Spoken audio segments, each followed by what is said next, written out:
Enro. Hey. Hey. We're here. We're here. Rolling.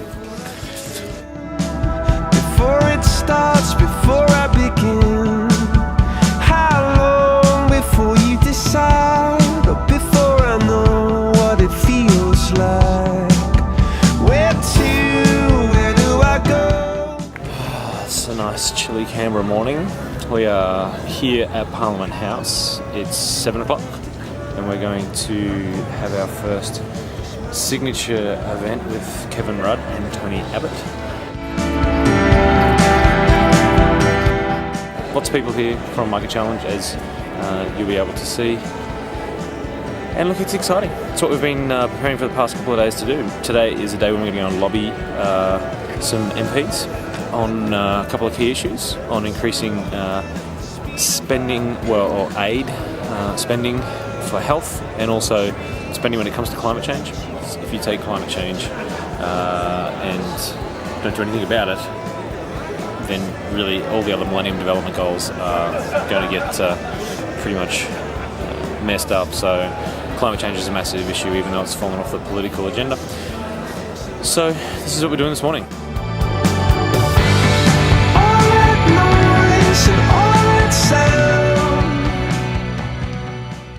So the three of us, myself, Courtney and Killian, just turn the camera around. Howdy.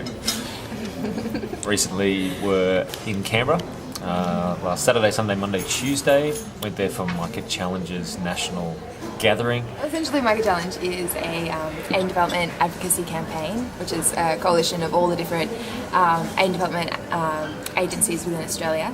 It's a global campaign, but essentially in Australia we're trying to lobby the government get the government to commit to seeing the MDGs happen and to having global poverty by 2015. Yep.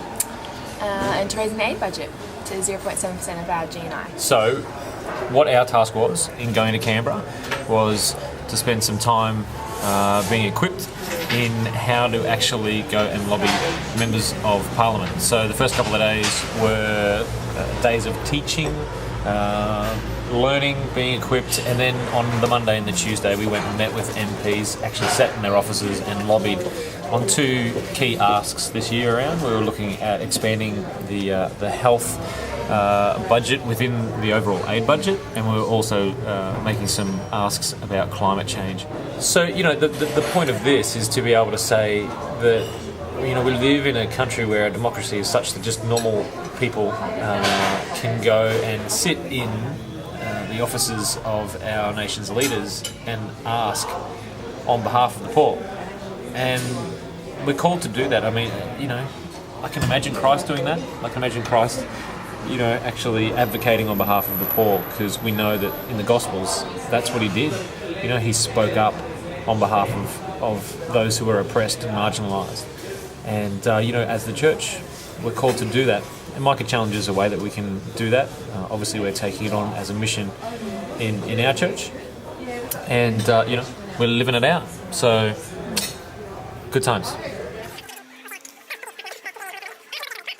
I reckon the whole weekend, the 4 days away, were amazing and they were great. And I honestly did not know much about aid budgets, the budget in general, foreign aid, health development, poverty. I didn't really know much about it, and I went there feeling a little bit under-equipped and not up to the task. But I thought Micah were incredibly great. They give you so many resources, so much training, so much information, how to talk to politicians. They give you books that are really easy to read, which gets you up to date with, what we are asking for or what Micah is asking for. So you get really equipped really easily. You get given everything you need. It's really great. They actually give you so much teaching, everything you need, everything you require. So anyone who knows nothing can easily come along and lobby politicians for a really great cause. So bottom line is, Micah Challenge is something that we can all be involved in. Pretty much. Yep. And so as a church, it's something that we would encourage anyone to be a part of in relation to Voices for Justice, or coming up later in the year, we're going to be doing a Micah event called 10-10-10, which you'll hear lots more about. But if you've got any more questions or interest in Micah Challenge, you can go to their website, or you can ask any of us about what it is that Micah Challenge does, how to get involved, all that sort of stuff. So looking forward to seeing what our little part in the bigger Micah Challenge picture can be in the years to come.